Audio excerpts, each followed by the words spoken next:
Bună ziua, bine ați venit! Ne întâlnim astăzi pentru lansarea președinției estoniene a Consiliului. În primul rând, voi începe cu o scurtă prezentare din partea reprezentanței Comisiei Europene în România, apoi voi da cuvântul pe rând excelenței sale, domnul ambasador Hans Froch al Estoniei și apoi domnului ministru de externe Teodor Meleșcanu. În primul rând, aș vrea să încep prin a mulțumi președinției malteze. Comisia Europeană felicită Malta pentru efortul depus în această perioadă dificilă, marcată de debutul negocierilor pentru ieșirea Marii Britanii din Uniunea Europeană, criza migrației. A fost o perioadă de asemenea și inedită, care a coincis cu lansarea marilor șantiere ale Comisiei Europene, cele 5 scenarii pentru viitorul Europei, lansarea celor 5 documente de reflecție, dintre care ultimul a fost lansat chiar săptămâna trecută, acel document de reflecție privind viitorul finanțelor Uniunii Europene, lansat la Bruxelles de către comisarii Corina Crețu și Günther Oettinger. A fost deci o jumătate de an foarte interesantă în timpul președinției malteze, cu aniversarea a 60 de ani de la semnarea tratatelor de la Roma și aniversării, printre altele, la 30 de ani de existență a programului Erasmus, probabil cel mai de succes program al Uniunii Europene. Privind spre viitor, este prima oară când Estonia, stat membru care a aderat la UE în 2004, deține președinția Consiliului UE, însă suntem convinși că această țară va face față tuturor provocărilor. Comisia va sprijini președinția estonă în demersurile sale și sperăm la o colaborare la fel de bună ca cea cu Slovacia, stat care la fel a deținut anul trecut pentru prima oară președinția Consiliului. Reamintesc cu această ocazie că trioul actual al președințiilor este alcătuit din președințiile Estoniei, Bulgariei și Austriei. Țin să reamintesc că începe numerătoarea inversă, practic, ca într-o cursă, până la 3, până la președinția României, care debutează la 1 ianuarie 2019. Trioul următor al președințiilor va fi alcătuit din România, Finlanda și Croația. Prioritățile președinției estone se corelează cu obiectivele Comisiei Europene pentru 2017 și ele se bazează pe agenda strategică a Consiliului European și pe obiectivele comune formulate de către statele membre și instituțiile Uniunii Europene în Declarația de la Roma, cu ocazia celei de-a 60-a aniversări a tratatelor de la Roma. Fără să devoalez prea mult din prezentarea excelenței sale, președinția estoniană se va concentra asupra conservării valorilor comune prin 4 obiective, iar acestea vor fi prezentate de domnul ambasador. Nu putem decât să salutăm faptul că aceste obiective se regăsesc printre cele 10 priorități trasate de președintele Juncker la începutul mandatului actualei comisii. Și sunt sigur că vom găsi coordonatele potrivite de avansare împreună a proiectelor. Aș dori să menționez și Cartea Albă privind viitorul Europei lansat în această perioadă, cu cele 5 scenarii pe care le cunoaștem, cred, de până în acest moment cu toții. Însă, cel mai important, urmează acum o perioadă de reflexie, de dezbatere, căci pe lângă această Carte Albă, la dispoziția europenilor au fost puse și cele 5 documente de reflexie. Cel asupra dimensiunii sociale a Europei, The Social Pillar, cel legat de valorificarea oportunităților legate de globalizare, Harnessing Globalization, cel legat de zona euro, cel legat de viitorul apărării europene și cel legat de viitorul finanțelor europene, cel de care am spus că a fost lansat săptămâna trecută. Ne-am dorit ca aceste documente să producă o dezbatere reală la nivelul autorităților și publicului, specializat sau nu din România, și salutăm cu această ocazie atenția acordată în CSAT documentului de reflecție privind asupra unei mai bune coordonări a industriilor de apărare la nivel european. O dezbatere amplă legată de documentul de reflecție privind viitorul finanțelor europene este de asemenea un pas necesar pentru o bună pregătire a negocierilor privind viitorul cadru multianual, cu toate provocările sale și extrem de important pentru România, în principal în privința viitorului politicii de coeziune. Aș vrea să subliniez, alături de președintele Juncker, faptul că Comisia Europeană susține convergența fără rezerve. Nu în ultimul rând, în septembrie vom avea și documentul referitor la starea Uniunii, prezentat de președintele Juncker în plină președinție estonă. O bună parte din toate aceste teme se vor regăsi în acest discurs. Comisia își reafirmă deci angajamentul de a colabora cu partenerii noștri, Parlamentul European, inclusiv de a acorda mai multă atenție țărilor mici, cu Consiliul, pentru a obține rezultatele pe care europenii le așteaptă, mai ales în această perioadă plină de provocări. Implementarea unor soluții eficiente în rezolvarea problemelor importante este singura modalitate de a recâștiga încrederea cetățenilor în faptul că UE există pentru ei.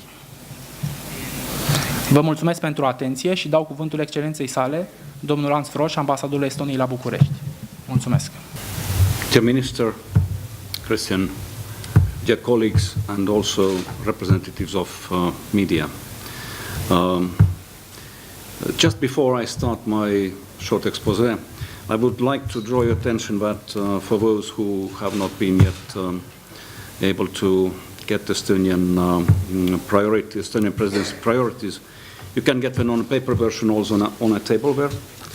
But as well, we have there a nice small booklet which fits in your pocket, mini facts about Estonia.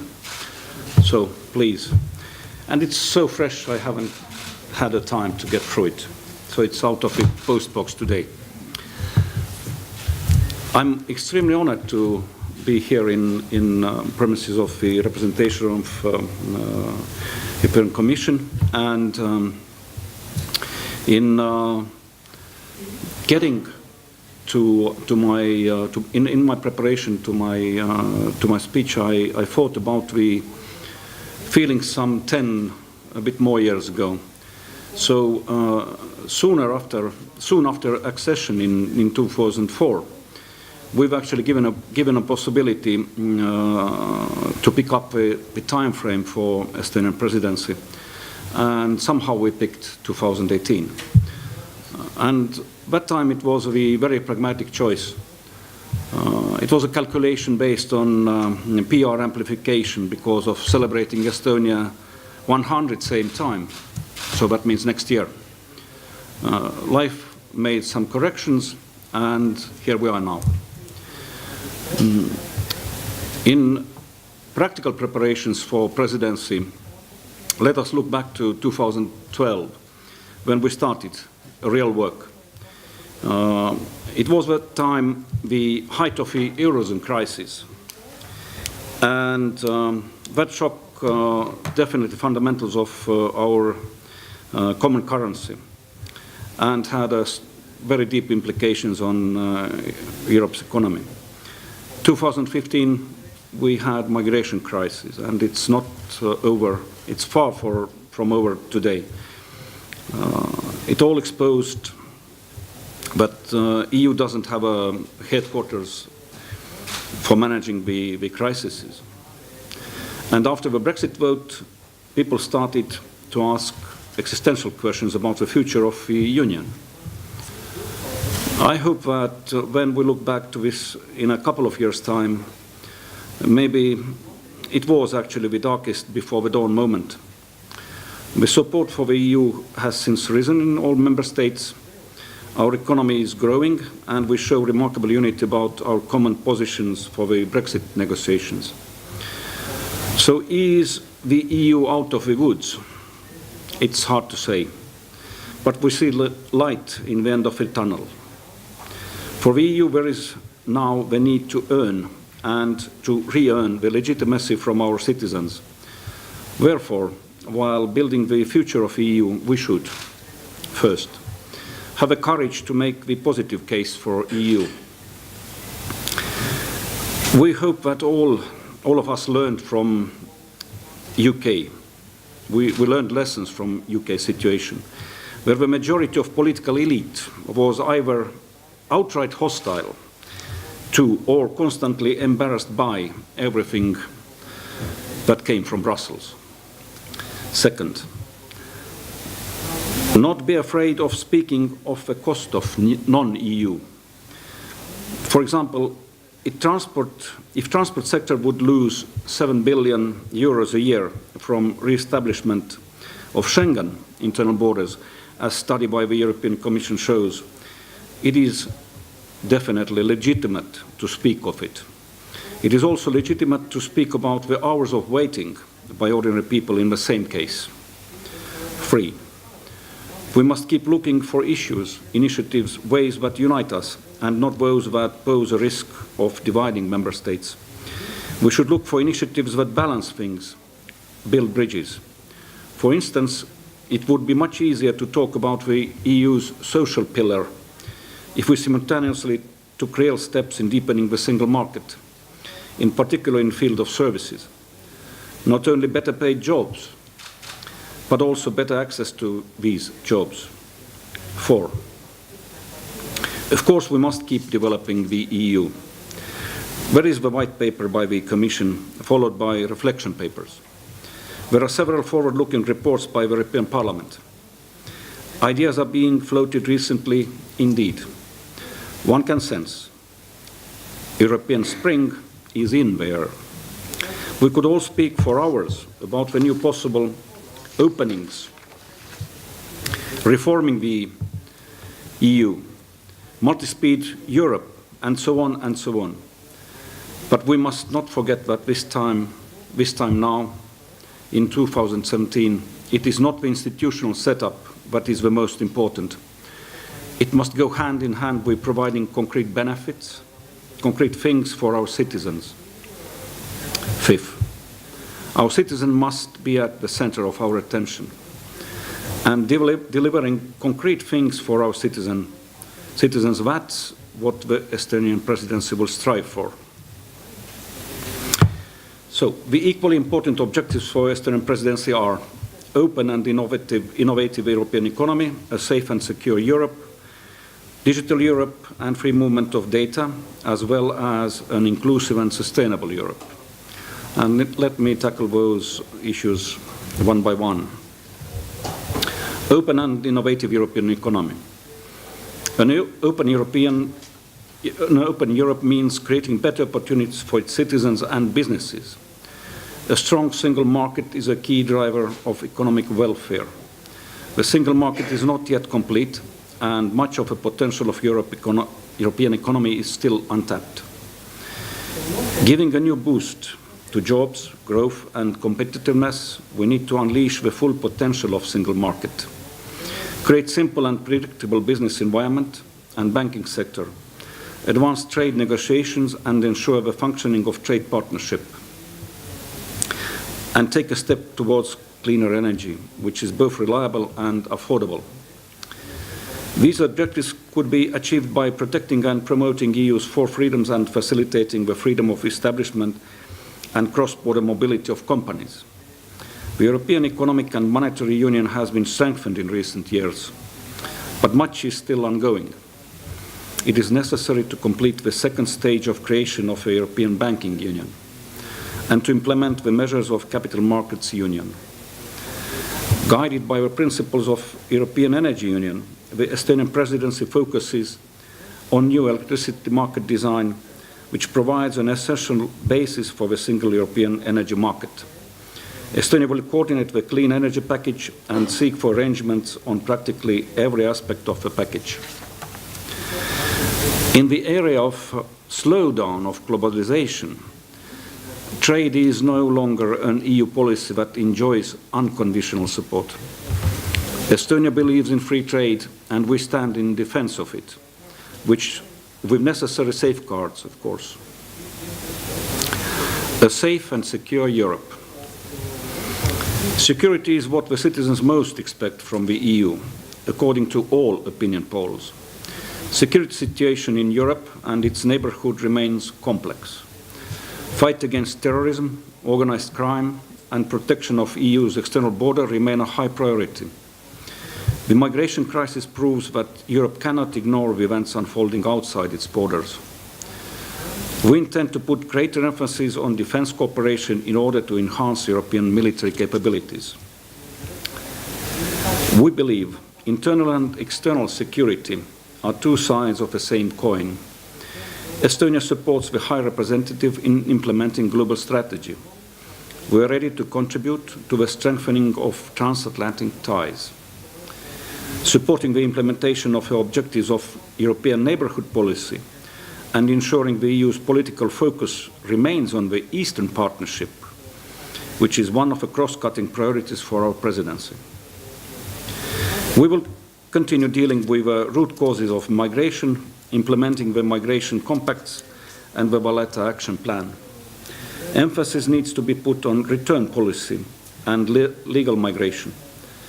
One of the main Estonian priorities is the reform of a European common asylum system. The presidency will make a real effort to continue the work of the Maltese presidency, including the most difficult issue of solidarity. Our aim is to create conditions for returning to the normal functioning of the Schengen. A digital Europe and free movement of data. We want Europe to be the place where innovation happens. Making good use of the technology has been and will be the key success for Europe. The future of Europe will be digital.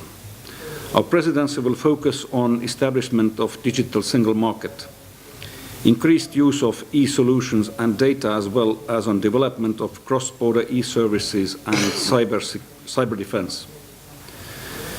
We have planned around 45 events and meetings directly or indirectly related to digital topics. About half of the informal council and 4 minister meetings also have digital dimension. And of course, the digital summit at the level of heads of states and governments, 29th and 9th of September in Tallinn. Today, the potential of a free movement of data is not fully exploited within the single market. Data, the raw material of the information society, should be treated as fifth freedom of the EU besides the existing 4 freedoms. Data makes the flow of capital, people, goods and services easier, faster and more affordable. Access to data is a precondition for the creation of new technologies, an emergence of new business models and finding solutions to the most complex social challenges Europe is facing today. Better cross-silo use of data is needed for better decision-making, efficiency and cost savings.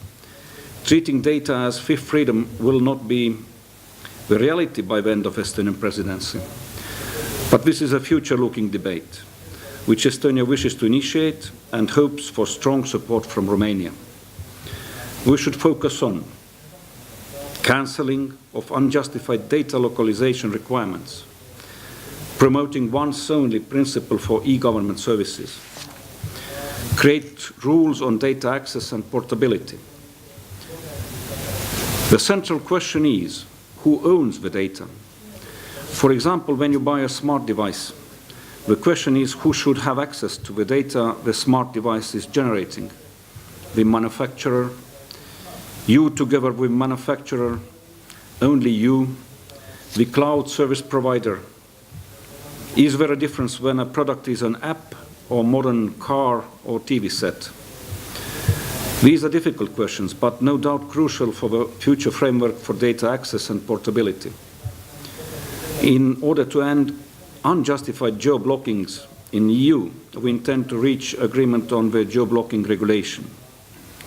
Estonia intends to launch a discussion on long-term European plans for e-government. An inclusive and sustainable Europe. Finding balance between economic, social and environmental goals is absolute must. To promote the free movement of persons, workers and services and supporting social guarantees, Estonia will continue to work on social security coordination regulation. We are committed to finding a solution on posting of workers directive. Social pillar issues are never easy. Any potential downward harmonization of social standards is politically unfeasible in welfare member states. Any potential harmonization upwards is economically unfeasible for less wealthier countries. So all the social pillar issues are to be handled with extreme care. A sustainable Europe cares about and contributes to cleaner environment and more balanced economic model. We aim for concrete results. For our citizens' sake, institutions and governments in Europe should always remember citizens first. We are looking for continuation of excellent cooperation with Romania, a country with which we share a lot in the EU agenda, a country which held its presidency in 2019. Thank you. Distinguished guests, it's a great pleasure and honor to participate to the launching of the Estonian EU presidency in Romania, here in Bucharest. On behalf of the Romanian government and of the Romanian Ministry for Foreign Affairs, I warm-heartedly wish our Estonian friends best of luck in achieving their mandate. I would also like to use this opportunity and warmly thank the Maltese presidency for its work at the helm of the European Union Council over the past 6 months, and to also thank the representation of the European Commission in Romania for hosting today's event. Estonia, from my point of view, has the European vision and the necessary expertise in order to assume successfully its first mandate as EU Cons presidency. And we trust that you will manage positively every responsibility during this semester. Your results in the economic reforms or in the digital domain are self-evident and prove your dedication and capacity to perform. Thus, it is with firm conviction that we will strongly support you in fulfilling your priorities for this semester. I trust in a very good and open cooperation in the upcoming period as we share a similar European vision and common challenges. We hold our respective first mandates within successive presidency trios of the Council of Europe, and we are highly interested in keeping a constant dialogue on the evolution of the major dossier of the EU agenda, so as to ensure continuity between our trios and coherence in implementing the EU strategic agenda. The Romanian government is also fully committed to having a successful Romanian presidency of the EU Council in 2019 and to performing its presidency's tasks in a neutral and impartial way, to be, in a short words, a honest broker approach. Our national preparation process is underway, both with regard to defining our future priorities and ensuring the financial and human resources for this job. We welcome your logo, unity through balance. This motto of the Estonian presidency conveys very accurately, I believe, the most important common objective, maintaining and further consolidating the European unity. Together with the Estonian presidency, Romania clearly stands by the objective of a better and cohesive union that preserves the results of the integration process and strives to advance for the benefit of our citizens. We have to reaffirm this message together on all occasions at this particular unprecedented time in the Union's history. Unity and cohesiveness are essential. It is vital to counteract tendencies to fragmentation or divisions that can erode the EU construction. The European project's strength has resided over the years in its capacity to overcoming crises via common answers. It is only together that we can respond effectively to complex challenges in our internal and internal environment, managing the Brexit process, containing the Eurosceptic tendencies, relaunching growth and jobs, managing migration, combating terrorism, ensuring more stability and security in the Union's neighborhood.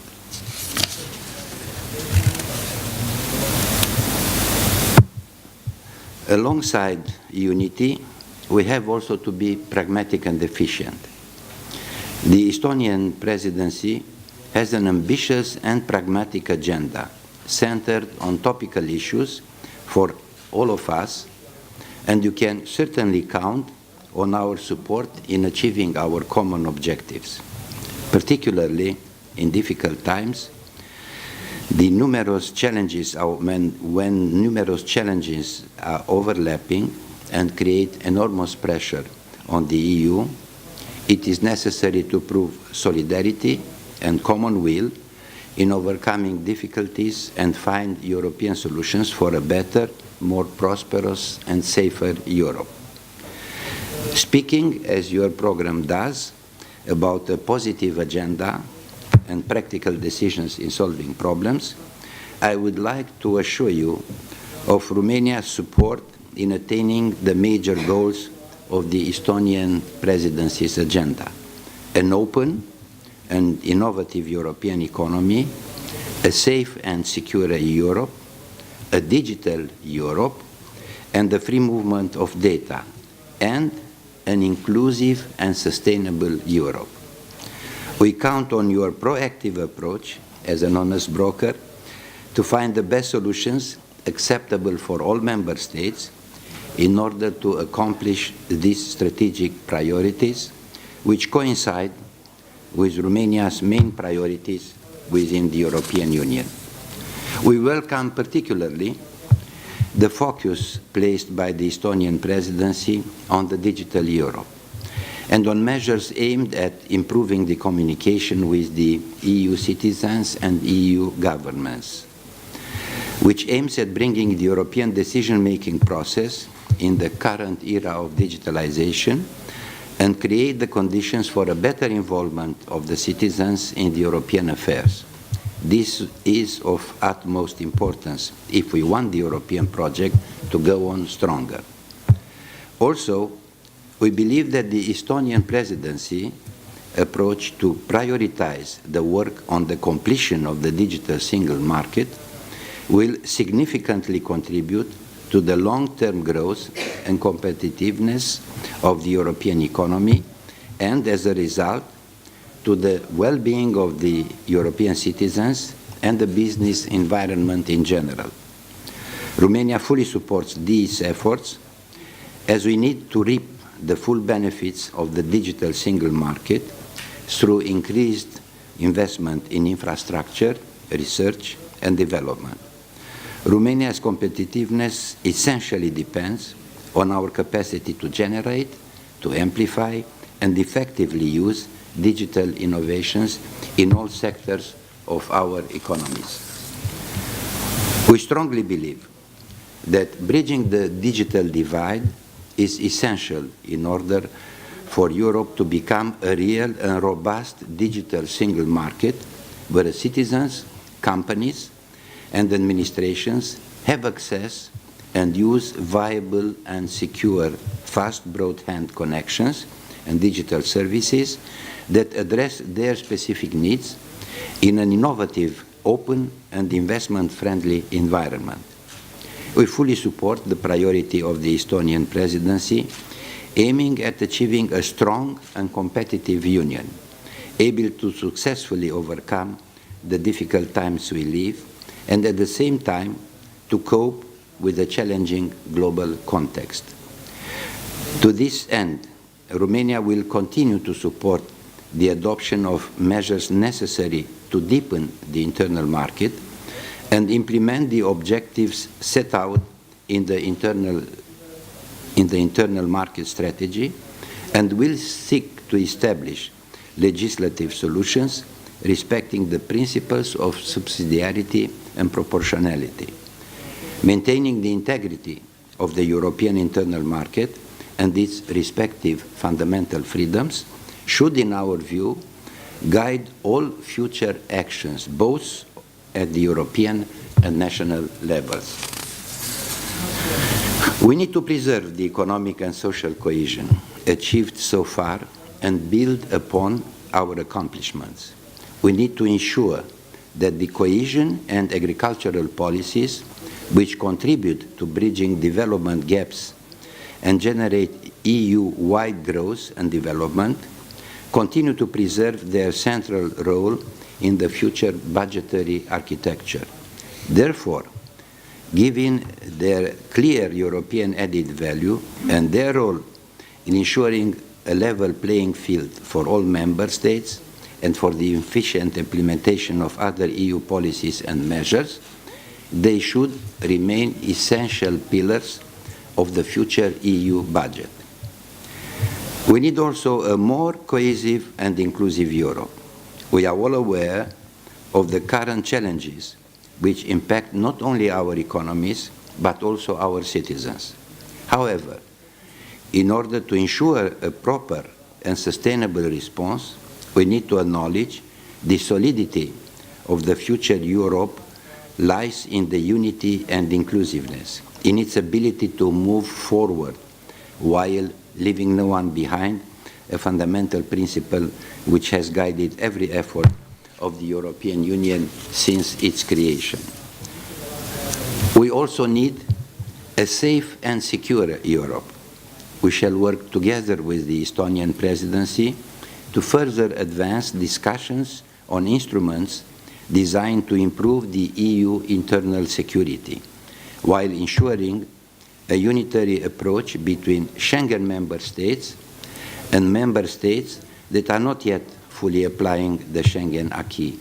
Moreover, we count on the Estonian presidency to keep an accelerated pace on the negotiations of the proposals aimed at strengthening the EU external borders security. The Schengen area is one of the greatest benefits of European integration for the EU citizens.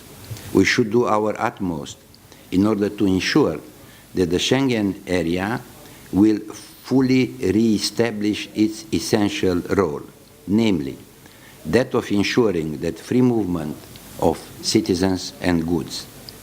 The consolidation of the EU external border security must remain a priority, a task that Romania accomplished successfully. We remain convinced that by acceding to Schengen, Romania will contribute fully to the consolidation of this area, as well as to the overall objectives of consolidating the EU internal security. Migration will continue to be a challenge for the European Union. That is why tackling its root causes is essential in reaching sustainable solutions. The EU should continue focusing on achieving results in the implementation of the measures and instruments already adopted at EU level. Romania will also continue to support the advancement of legislative proposals aimed to revise the common European asylum system and to advocate the promotion of effective and pragmatic solutions that allow a flexible way of showing solidarity of member states to the joint European Union efforts. Now, speaking about a safe and secure Europe, let me express Romania's support for the strengthening of the EU's role in the field of security and defense, and in ensuring synergy and complementarity with NATO. The key principles to guide us are inclusiveness and cohesion at EU level. The Union must become a stronger NATO and United States ally and partner in ensuring security, while the North Atlantic Alliance remains the main guarantor of the collective defense of the member states. Romania supports the need to strengthen EU's military capabilities and that of the member states to make financial commitments in order to increase the budget allocations for defense. Starting with this year, as you know, Romania has allocated 2% of the GDP for defense, being one of the few NATO allies to reach this threshold. Dear all and distinguished guests, the steps taken in the European Union's external action must ensure a geographically balanced approach and provide instruments tailored to the needs and the requirements of all our partners. The EU should further pay proper attention to the Eastern partners, which face specific challenges generated by hybrid and cyber threats and aggressive propaganda, and require increased assistance to support their resilience. We are fully convinced that in its capacity as EU Council Presidency, Estonia will make all necessary steps to support the Eastern partners. Showing engagement towards the most committed EU's Eastern partners should remain our strategic objective. The EU must deliver on its commitments, focusing on concrete benefits for the citizens in the partner countries. We welcome in this respect the commitment of the Estonian presidency to promote the common objective of stabilizing the neighborhood, promoting prosperity and democracy, and developing relationships with partners based on common interests and needs. You can count on Romania's active support in your démarches, as well as in the preparation of the Eastern Partnership Summit in November 2017. We will continue to encourage our Eastern partners to build a solid track record of reform implementation. While reforms are fundamentally benefiting the citizens in these countries, the EU as a whole has also a strategic stake in stable neighbors in the East. We should continue to show our political commitment and give appropriate assistance, including the needed technical and financial assistance, to the Republic of Moldova in order to support the internal reform process and keeping the Republic of Moldova on a committed European track. Also, more than ever, in a context marked by challenges in the EU neighborhood, we need to keep the focus on enlargement as a key policy of the Union contributing to stability, democracy and security in our region. We fully share with Estonia the view that a credible enlargement policy is an effective tool of political and economic transformation in Europe, especially in the current EU context, when we need to show the candidates and potential candidates that EU keeps its political offer and its commitments, provided that the necessary reforms are put in place. Therefore, we strongly appreciate that Estonia included the enlargement policy within its priorities for this semester. Again, you will have our full support in your démarches. To conclude, I have to say that, of course, we have a complex European agenda, but at the same time, an exciting and challenging period ahead. I am confident that the Estonian presidency will guide our common efforts and show full cooperation to the benefit of the EU projects and of the European citizens. I wish you all the best in your endeavor, and please count on Romania's strong support throughout the months to come. Thank you.